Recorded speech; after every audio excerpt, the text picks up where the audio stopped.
Hey everybody, in today's video, we're going to be talking about one of the traits that makes a really efficient learner. And as teachers or parents, we can use these with our students and children. And as learners ourselves, which we should all still be learning things every day, we can apply these kind of ideas. And the biggest thing that I've either seen be a struggle or a real strength in students and in myself, really. It's been a while. My name is Jordan. I'm a full-time music teacher, and my hair's long now. If you haven't seen a video in a while, I've been growing my hair out. We'll see. I'm hoping to post more consistently. I have some plans in the future for the kind of topics I want to talk about, the things I want to make this channel about in regards to music learning and just learning in general. So the biggest strength that I've seen, or the trait in my students, and that's the resilience when something gets hard. For kids especially, my cat has a cone right now. He's been scratching his head. Come on up, Joey. Come on. And he likes to be in my videos, if you've ever seen the old ones. So is resilience when something gets hard. So especially with little kids, especially in today's age where our attention span is continually diminishing, the second something isn't easily done right away, no matter what the obstacle is, we just give up. And with kids, they get frustrated really easily. Or I've even had some kids like get on the verge of tears just because they can't get at something on their first try. And here's the thing, anything worth learning, we're not going to learn on our first try. So, how do we push forward? The kids that I have that do really well in lessons, whenever they get faced with a challenge, they say, "Oh my goodness, this is hard, and I'm going to have to learn it, but through hard work." And so they focus and they like turn on another gear.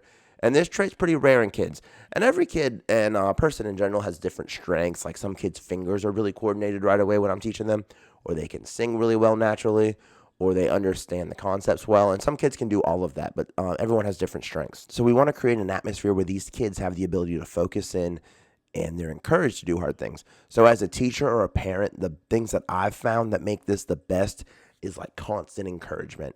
We never want to rebuke kids, especially young kids or even older kids, because when you're in elementary school, you have this like wide eye wonder of the world, so much creativity.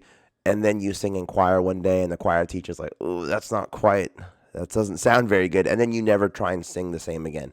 So as a teacher, I never want to give destructive criticism to my students.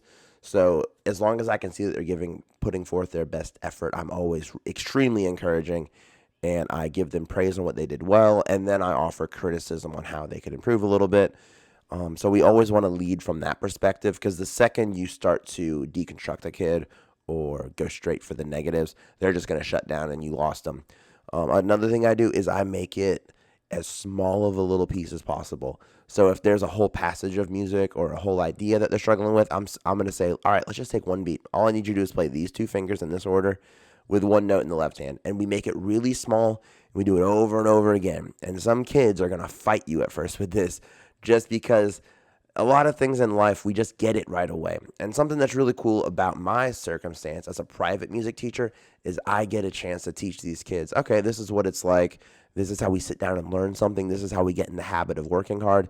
And no matter what it is, whether that's math class later on where they're having to memorize formulas, or in a foreign language class where they're having to memorize vocabulary, or at work in the future, or playing sports and they have to learn how to throw the ball a certain way, these are hopefully skills that kind of permeate into every aspect of their life. So as adults who continue to learn, how can we think about this stuff? So like right now I'm taking violin lessons. I'm trying to learn Spanish as well. Just a couple of things. And especially with music too, I'm practicing piano every day. The biggest thing we can do is consistency, whether that's 5 minutes a day, every single day, whether that's 30 minutes first thing in the morning. So right now my habit has been 7:30 to 8 every day. I'm practicing violin. And for it has not come as easily to me as other instruments have in the past. So I'm struggling with my intonation a little bit and getting the notes, especially with my third finger. And that's really frustrating. So I put that 30 minutes every day where this is what I'm going to struggle. And then I put it away for the rest of the day. I don't think about it at all. It's not something I'm like, "Oh man, I got to practice violin today." I just knock it out first thing. It's done. So how can we find routines to do this? And this goes for everything. This can go for fitness. This can go for our work routines or family routines. Let's find a time where we're doing it consistently every day in the week. And then the other thing, as adults, we can kind of do whatever we want when it comes to this stuff. So make it fun. If you like Pirates of the Caribbean, learn some music from Pirates of the Caribbean, or if you like Star Wars, learn music from Star Wars, video games, whatever. If you're a really big fan of Mozart, just learn Mozart. So you don't have to, and as a teacher, I think this is really valuable too. For my students, at first there is kind of a we have to do our chores to learn the techniques and stuff.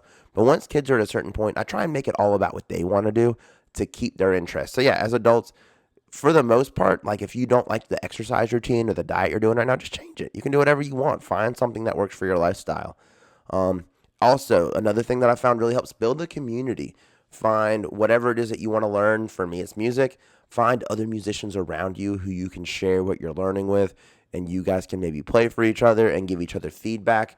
And a great way to do this is just finding a teacher, someone who can teach you in person, and then week to week you're getting feedback from them. And maybe they have students where they have get-togethers sometimes, and you guys can talk to each other. Or maybe that's wherever you go to church, you volunteer at the band, and every week you're playing in the band, and there's other musicians there, or the worship leader who can give you feedback on how you're doing. So that's just one idea.